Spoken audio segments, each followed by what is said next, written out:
Welcome back to the channel everyone. मैं हूं CA कविता और आज की इस वीडियो में हम देखेंगे कि आईएफएफ क्या है। इनवॉइस फर्निशिंग फैसिलिटी आईएफएफ क्या है, किस तरीके से फाइल की जाती है। लेकिन उसको समझने से पहले ना आपको एक चीज समझनी जरूरी है कि आईएफएफ जीएसटीआर 1 से किस तरीके से अलग है। जीएसटीआर 1 और आईएफएफ में क्या डिफरेंस होता है, ऐसी कौन सी चीजें हैं जो मंथली बेसिस पे हम जीएसटीआर 1 में दिखाते हैं लेकिन आईएफएफ में शो नहीं करते, और आईएफएफ को क्वार्टरली बेसिस पे कैसे फाइल करना है, उसमें मंथली का ऑप्शन आता है तो उसमें क्या चीजें दिखाएंगे। कंप्लीट डिटेल डिस्कशन आज की इस वीडियो में हम लोग करेंगे। सबसे पहले तो ये समझो कि जीएसटीआर 1 के अंदर हम लोग क्या दिखाते हैं। फॉर एग्जाम्पल मुझे अप्रैल 2025 की रिटर्न फाइल करनी है, ठीक है। हमें अप्रैल 2025 की रिटर्न फाइल करनी है तो मैं R1 के अंदर क्या दिखाऊंगी। R1 के अंदर मैं सभी के सभी बिल्स दिखाऊंगी। R1 के अंदर मैं सभी के सभी बिल्स दिखाऊंगी, किसके, अप्रैल 25 के सभी बिल्स दिखाऊंगी। मेरी बात समझ में आ गई। चाहे वो बिल B2B हो, चाहे वो बिल B2C हो, चाहे वो बिल नील रेटेड हो, चाहे एग्जम्प्ट सप्लाई हो, एक्सपोर्ट हो, ठीक है। कोई भी बिल्स होंगे मैं कहाँ दिखाऊंगी, मैं जीएसटीआर 1 में अप्रैल मंथ की टोटल सेल यहां दिखाऊंगी, चाहे मैंने किसी भी तरीके से सप्लाई किया हो उनको। टोटल सप्लाई कहाँ दिखाएंगे हम, जीएसटीआर 1 में। यहां तक क्लियर हो गया। अब बात आती है जीएसटीआर 3B की। 3B में मैं टोटल टैक्स पे कर दूंगी। 3B में टोटल टैक्स पे होगा मंथली बेसिस पे, मंथली बेसिस पे, यानी अप्रैल मंथ का पूरा टैक्स जितना भी बनेगा वो कहाँ पे होगा, 3B के अंदर पे होगा। 2B का जितना भी आईटीसी लेंगे अप्रैल मंथ का वो कहाँ ले लेंगे, 3B में ले लेंगे। यानी अप्रैल मंथ का जो भी काम है वो अप्रैल की अप्रैल में ही हो जाएगा। सारी की सारी सेल हम लोग जीएसटीआर 1 में दिखा देंगे, ठीक है। सारे के सारे आईटीसी 2B में रिफ्लेक्ट होंगे जिसे हम 3B में क्लेम कर लेंगे, और R1 की पूरी जो टैक्स लाइबिलिटी है वो भी 3B के अंदर पे कर दी जाएगी। यहाँ पे ऐसा नहीं है कि हम 3 महीने के बाद कोई सप्लाई दिखाने वाले हैं या फिर कुछ सप्लाई ऐसी है जो इस महीने छोड़ दी वो नेक्स्ट मंथ दिखाएंगे। भूल गए उसकी आगे हम करेक्शन जरूर करेंगे, बट ऐसा नहीं है कि हम जानबूझ के छोड़ देंगे। R1 जिस मंथ की है उस मंथ का सारा डाटा R1 में ही जाएगा। मैम हमें पता है, आप क्यों बार बार डिस्क्राइब करते हो। देखो बेसिक कंसेप्ट का पता होना जरूरी है, ठीक है। R1 का मैंने एक तरीके से आपको एक समरी, एक सिनेरियो आप लोगों को बता दिया। अब चलते हैं हम आईएफएफ पे। आईएफएफ में क्या फर्क आएगा। देखो आईएफएफ में मंथली बेसिस पे जो आईएफएफ है ना वो इस तरीके से ओपन होगी। अगर मैं बात करूं अप्रैल मंथ की आईएफएफ की, when I am talking about IFF, ये अप्रैल मंथ की फॉर एग्जांपल आईएफएफ है जिसकी ड्यू डेट क्या थी 13/5, लेकिन यहाँ पे क्या लिखा हुआ है, ऑप्शनल। ध्यान रखिएगा R1 की ड्यू डेट होती है 11 तारीख 11th, ठीक है, और आईएफएफ की होती है 13 ऑफ द नेक्स्ट मंथ। यानी अप्रैल की अगर मैं बात करूं R1 कब तक भरी जाएगी, 11 मई तक, और अगर मैं आईएफएफ की बात करूं तो ये कब तक फाइल होगी, 13 मई तक। दैट इज कंपल्सरी, और ये क्या है, ये ऑप्शनल है, भरो या ना भरो मर्जी है। अब आपने कई बार देखा होगा ऑप्शनल लिखा होता है, आप लोग भरते भी नहीं हो उस चीज को, ठीक है। आप लोग क्या सोचते हो कि क्वार्टरली हमने कर रखी है। लोगों का पता है सोच क्या होती है, मैं आपको एक छोटी सी चीज बताऊं।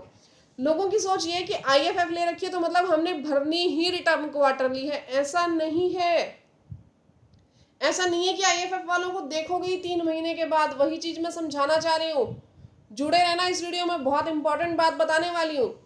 क्योंकि यहाँ पे आईएफएफ का हम इंपॉर्टेंट पॉइंट मिस कर जाते हैं जिसकी वजह से क्लाइंट के पास नोटिस आते हैं और कल को क्लाइंट बोलेगा प्रोफेशनली आपको कुछ नहीं आता। आप लोगों को अगर प्रोफेशनली अपने आप को स्ट्रांग बनाना है तो बेसिक कंसेप्ट्स का पता होना बहुत जरूरी है। मैं बार बार अपनी हर वीडियो में यही बात बोलती हूँ। देखो आईएफएफ की अगर मैं यहाँ पे बात करूं तो इसका नाम पता है क्या था, QRMP scheme, quarterly return monthly payment. कि रिटर्न तो आप क्वार्टरली भर दो, no doubt, we have no issue, लेकिन पेमेंट मंथली करते रहना। और मैं डैम श्योर हूं 99.9% लोग मंथली पेमेंट नहीं करते, सब लोग इग्नोर कर देते। देखते ही 3 महीने के बाद है अप्रैल मई जून, जून में जाकर के देखेंगे कि QRMP का क्या करना है, पड़े रहे QRMP वाले पर्सन। नहीं, QRMP में ज्यादा काम होता है। मैं बहुत कम क्लाइंट्स को QRMP में रखती हूँ। कौन से को रखती हूँ और कौन से को रखना भी चाहिए आप लोगों को बताऊंगी मैं, क्योंकि QRMP में आप लोग सोचते हो काम कम है, जबकि काम वहां पे ज्यादा है। कैसे ज्यादा है? यहाँ पे क्या बोलते हैं कि रिटर्न आप क्वार्टरली भरो बट पेमेंट मंथली कर दो। अब आप लोग बोलोगे मैम पेमेंट मंथली कर दो, यहाँ पे 3B का ऑप्शन ही नहीं है। देखो आप सिर्फ 2 ही टेबल ओपन होती है, एक तो IFF है और एक है 2A। तो पेमेंट कहाँ करें?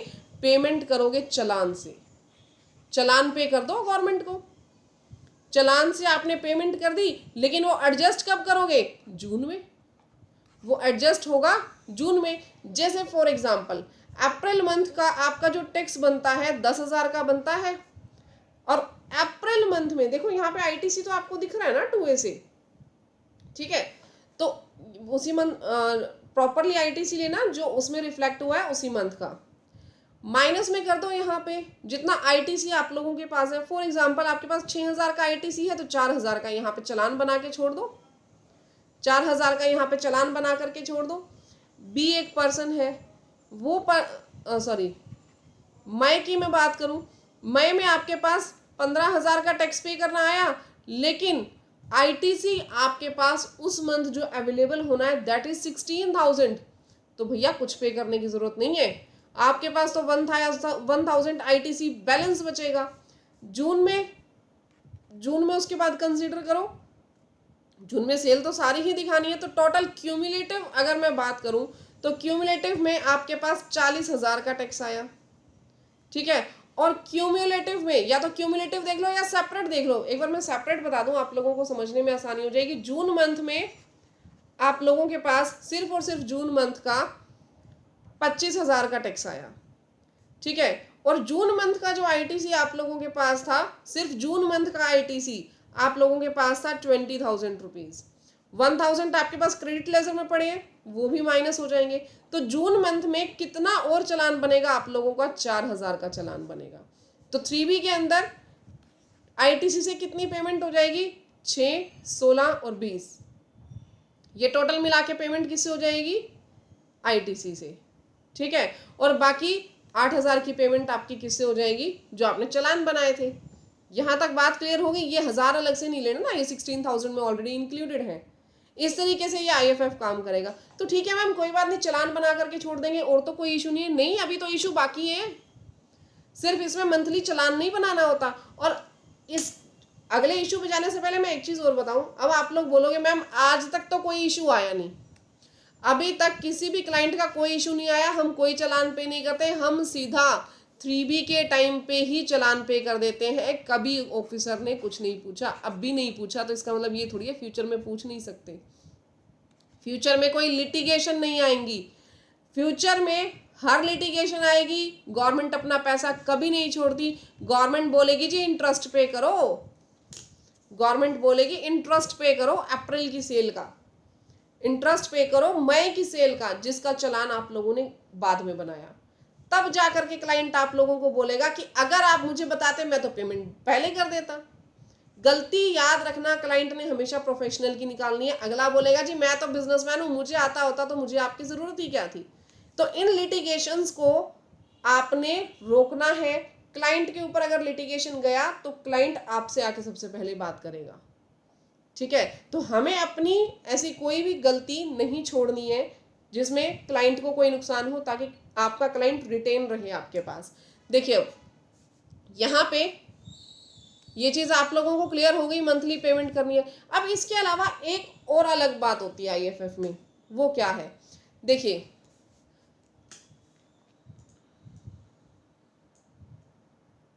IFF के केस में एक बहुत मजेदार चीज होती है। जैसे अब हमारे पास B2B सप्लाई है या B2C सप्लाई है, नील रेटेड सप्लाई है, एग्जम्प्ट सप्लाई है, अलग अलग तरीके की सप्लाई होती है, एक्सपोर्ट से रिलेटेड सप्लाई है। अब IFF क्या कहती है? IFF हर मंथ ऑप्शनल किस लिए आपको शो होती है? वो ऑप्शनल का मतलब ये है कि भैया B2B के जो इनवॉइस है ना, वो आप मंथली बेसिस पे एंटर करो। B2B के जो इनवॉइस है वो मंथली बेसिस पर डालो आप। रीजन बीइंग, अगर आप B2B के इनवॉइस मंथली बेसिस पे डालोगे तो 14 तारीख को सामने वाले को ITC मिल जाएगा, उस बेस पे सामने वाले को ITC मिल जाएगा। देखिए जैसे राम ने श्याम से माल खरीदा 1 लाख का, ठीक है, ये किसकी IFF है, ये राम की बात कर रही हूं मैं, हम राम की GST रिटर्न की बात कर रहे हैं। तो यहाँ पे इसको उल्टा कर देते हैं, श्याम की GST रिटर्न कर दो, ठीक है। राम ने श्याम से 1 लाख का माल खरीदा, 18,000 का GST था, खरीदा कब, अप्रैल में, अप्रैल में खरीदा। तो अब अगर श्याम जा करके उस ITC को जून में शो करेगा, श्याम जा करके उस ITC को जून में शो करेगा, तो राम उसका ITC क्लेम नहीं कर सकता, क्योंकि राम के 2B में वो ITC शो ही नहीं होगा। वो शो कब होगा, जून की रिटर्न में, यानी जुलाई के अंदर जा करके। मेरी बात समझे आप लोग, यहां से B2B को बहुत बड़ा नुकसान हो जाता है। और अब कई लोग पता है इसमें क्या कर रहे हैं, मैं आपको प्रैक्टिकल सिचुएशन बता रही हूँ, और ये केस भी आया था, ये किसी पार्टी का केस था जो हमारे पास लेकर के आई थी। देखो जी, हमारे जो भी हैं वकील साहब, उन्होंने क्या किया, हमने देखा। उसमें क्या किया हुआ था कि IFF तो वो लोग मंथली भर रहे थे, IFF मंथली भर रहे थे, वहां B2B की सेल दिखा रहे थे, लेकिन टैक्स कब भरते थे, क्वार्टर एंड में जाकर के, अप्रैल मई जून, जून में इकट्ठा टैक्स पे कर दिया। तो अब ये जो B2B का बिल दिखाया आपने अप्रैल में, मई का बिल दिखाया मई में, तो टैक्स साथ के साथ पे करना था ना। अब हर जगह 2-2 महीने का इंटरेस्ट पे किया, लीगली पे करना पड़ेगा, क्योंकि जब आपका पैसा ड्यू हो रहा है, सरकार क्या कह रही है, पे करो, चालान बना दो, लेकिन उन भाई साहब ने चालान बना नहीं रखे थे, ठीक है। तो इस केस में आपके क्लाइंट को जो है टैक्स पे करना पड़ सकता है, आपको इन चीजों का ध्यान रखना है। सेकेंडली, इसमें रिकंसिलेशन एवरी मंथ बहुत बढ़ जाती है। अब आप कहोगे मैम रिकंसिलेशन कैसे बढ़ गई, भैया रिकंसिलेशन ही तो बढ़ेगी, सबसे बड़ा मेन रोल ही वही है। अप्रैल मंथ में B2B B2C 2 तरीके के बिल आए, मई मंथ में, जून मंथ में। अप्रैल मंथ में जो बिल आए B2B के थे 1 लाख के, B2C के थे 4 लाख के। देन यहाँ पे मई में आए 2.5 लाख के B2B के, और 1,50,000 के B2C के। यहाँ पे आ गए 3,50,000 के, यहाँ आ गए 1,80,000 के। इस तरीके से आपके बिल्स आए। अब आप लोगों ने क्या किया, आप लोगों ने क्वार्टरली रिटर्न, मंथली पेमेंट ली हुई थी। तो इस केस में आपने जो ये B2B वाले थे, अप्रैल के B2B दिखा दिए अप्रैल में, मई के B2B दिखा दिए मई की रिटर्न में, लेकिन जून में क्या क्या दिखाओगे, जून में दिखाओगे B2B जून की और B2C तीनों मंथ्स की।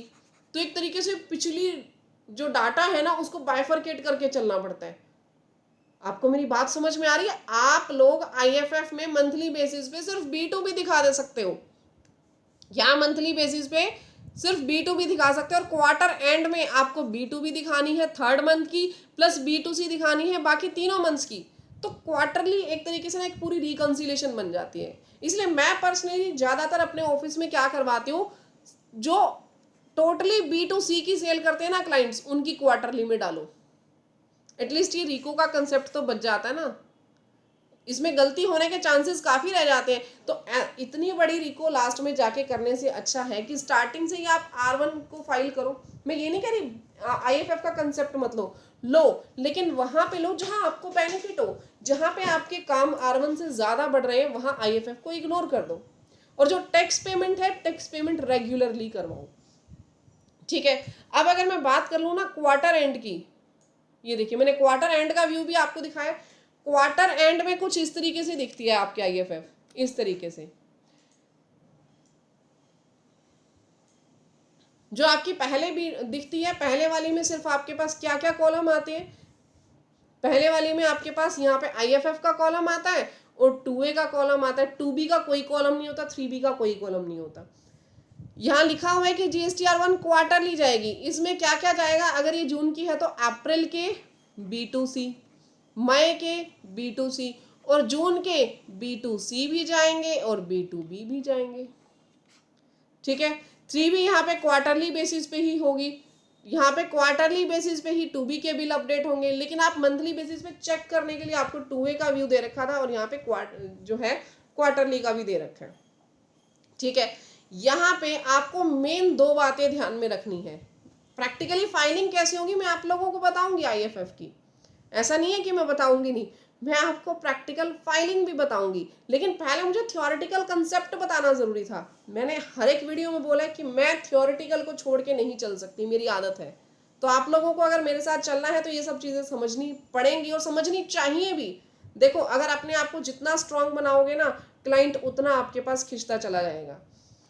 अब यहाँ पे ध्यान से मेरी बात सुनो, आईएफएफ में क्या चीज़ें होती हैं अलग से। आईएफएफ में सबसे पहले तो इसको बोलते हैं quarterly return monthly payment. Return quarterly भरो, पेमेंट मंथली कर दो। अब आपके पास 3 मंथ है, एक के बाद बी लिखने की आदत होती है ना, अप्रैल मई जून। अप्रैल के अंदर जो भी मंथ है उसमें B2B सप्लाई रिस्पेक्टिव मंथ में दिखानी जरूरी है, बट B2C को आप जो है वो क्वार्टरली बेसिस पे दिखाओगे।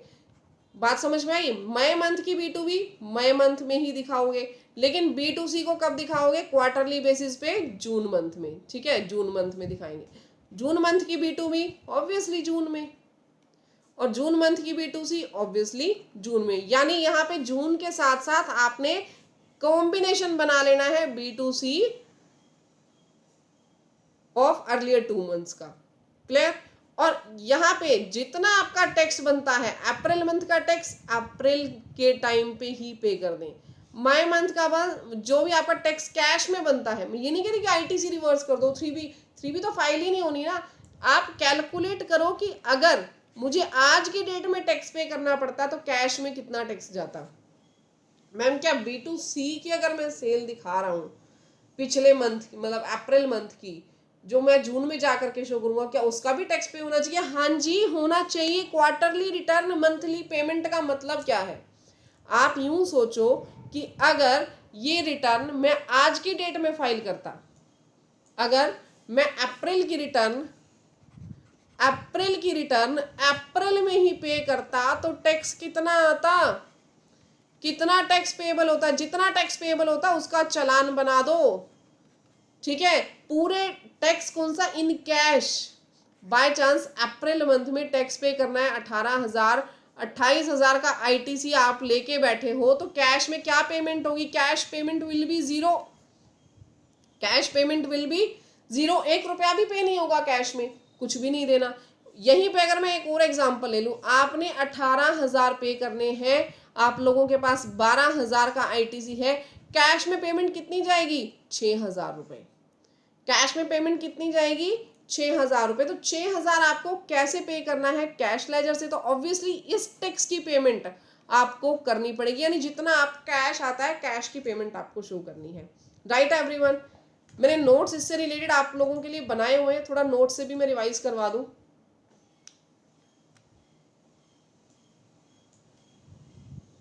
वैसे तो ऑलमोस्ट कंसेप्ट आप लोगों के क्लियर हो गए होंगे, बट थोड़ा सा एक रिवीजन हम समरी बेसिस पे और ले लेते हैं। देखिए, GSTR1 versus IFF।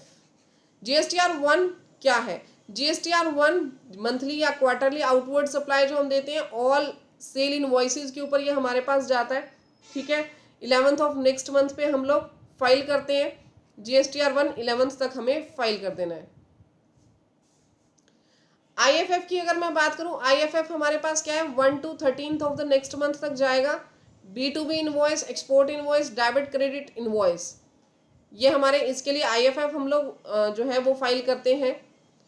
Input tax credit इसमें आप अपना कैलकुलेट कर सकते हो कि कितना आपका इस मंथ का है और कितना पहले का पड़ा हुआ है। उस बेस पे आप देखेंगे कि कैश आपको कितना पे करना है।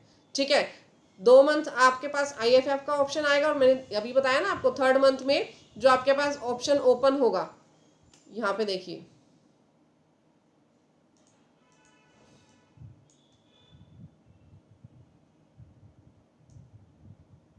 ये जो 3rd मंथ में आपके पास ओपन होगा ना, यहाँ पे इसका नाम R1 ही होता है।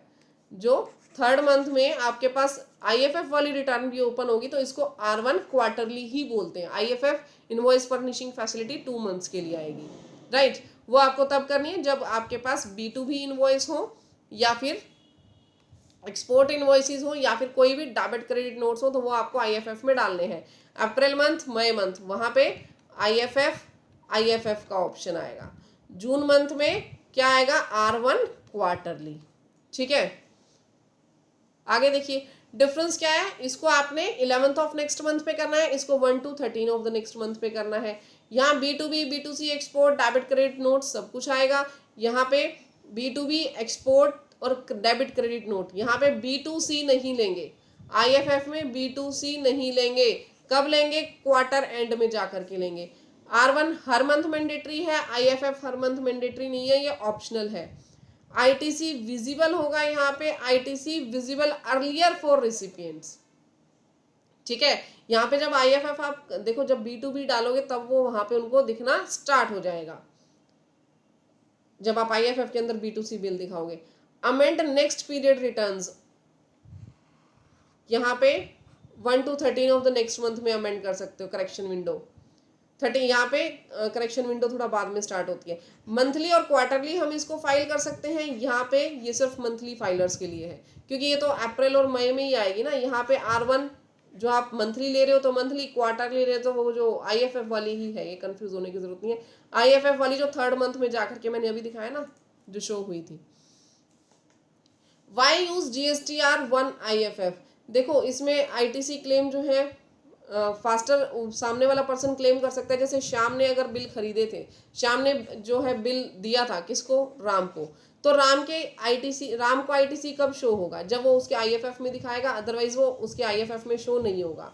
और अगर आप नहीं दिखाओगे तो आईटीसी का मिसमैच आ जाएगा। आईटीसी के मिसमैच को रिड्यूस करने के लिए आईएफएफ को फाइल करना जरूरी है।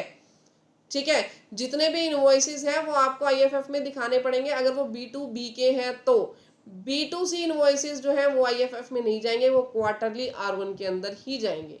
क्लियर एवरीवन, यहां तक क्लियर हो गया? ओके।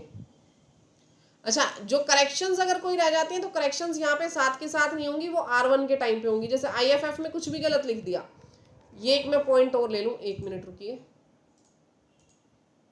आपने आईएफएफ में कुछ भी गलत दिखा दिया, जैसे ये आपकी यहाँ पे आईएफएफ है, फॉर एग्जाम्पल ये आईएफएफ अप्रैल मंथ की है, अप्रैल में आपने यहाँ पे कुछ भी गड़बड़ कर दी B2B के किसी बिल में, B2B के किसी बिल में, तो मंथली बेसिस पे हम करेक्ट कर सकते थे ना, हमारे पास 1A का ऑप्शन था। लेकिन यहाँ आप लोग फंस जाओगे, यहाँ 1A का कोई ऑप्शन नहीं है। 1A का ऑप्शन आपको कब मिलेगा, जा करके क्वार्टर एंड में, यानी कि जून में। यहाँ आपको ऑप्शन कब मिलेगा, जून के अंदर मिलेगा। बात समझ में आ गई मेरी? यहाँ पे 1A का ऑप्शन आएगा जून में, और यहीं पे ही आप लोग करेक्ट कर सकते हो, अदरवाइज करेक्शन का ऑप्शन नहीं मिलेगा आपको। क्लियर? नाउ नेक्स्ट पॉइंट पे आ जाएंगे। GSTR1 के अंदर कंप्लीट सेल रिपोर्ट जाती है, लेकिन आईएफएफ में क्या होता है, आईएफएफ में पहले B2B एक्सपोर्ट इनवॉइसेस इनकी जाती है, B2C वगैरह की नहीं जाती है। ठीक है, अच्छा ये दोबारा कॉपी हो गए होंगे। तो गाइज कंप्लीट मैंने डिटेल्स आप लोगों को बताई कि आईएफएफ क्या है और GSTR1 क्या है, ये दोनों एक दूसरे से किस तरीके से अलग होते हैं, कौन सी इन्फॉर्मेशन आईएफएफ में शो करनी है, कौन सी नहीं करनी है। गाइज वीडियो अच्छी लगी तो वीडियो को लाइक, चैनल को सब्सक्राइब करना मत भूलिएगा। कंप्लीट प्लेलिस्ट मैंने आप लोगों के लिए जीएसटी रिटर्न फाइलिंग की डाली हुई है। कंप्लीट कोर्स मैं फ्री ऑफ कॉस्ट प्रोवाइड कर रही हूँ। अगर आपको कंप्लीट कोर्स करना है GSTR1 फाइलिंग का तो आपको मैंने प्लेलिस्ट का लिंक नीचे डिस्क्रिप्शन बॉक्स में दे दिया है, आप कंप्लीट कोर्स भी कर सकते हो। मिलते हैं गाइज नेक्स्ट वीडियो में, तब तक के लिए thank you, bye bye, take care everyone. Channel को सब्सक्राइब किए बिना मत जाना, बहुत लेबर मैं भी कर रही हूँ आप लोगों के लिए, तो इतना सा एक मोटिवेशनल पॉइंट आप लोगों के लिए भी बनता है कि चैनल को सब्सक्राइब करो, वीडियो को लाइक करो और नोटिफिकेशन के बटन पे क्लिक कर दो। कोई भी ऐसी वीडियो है, कोई भी टॉपिक है जो आप चाहते हो मैं आप लोगों को प्रोवाइड करूं, कमेंट सेक्शन में बताओ, मैं जरूर प्रोवाइड करूंगी। कोई क्वेश्चन है तो वो भी आप वहां पे पोस्ट कर दो। आप देखोगे 99% मैं हर एक क्वेश्चन, हर एक क्वेरी का जवाब देती हूँ। ठीक है जी, तो मिलते हैं गाइज नेक्स्ट वीडियो में। Thank you.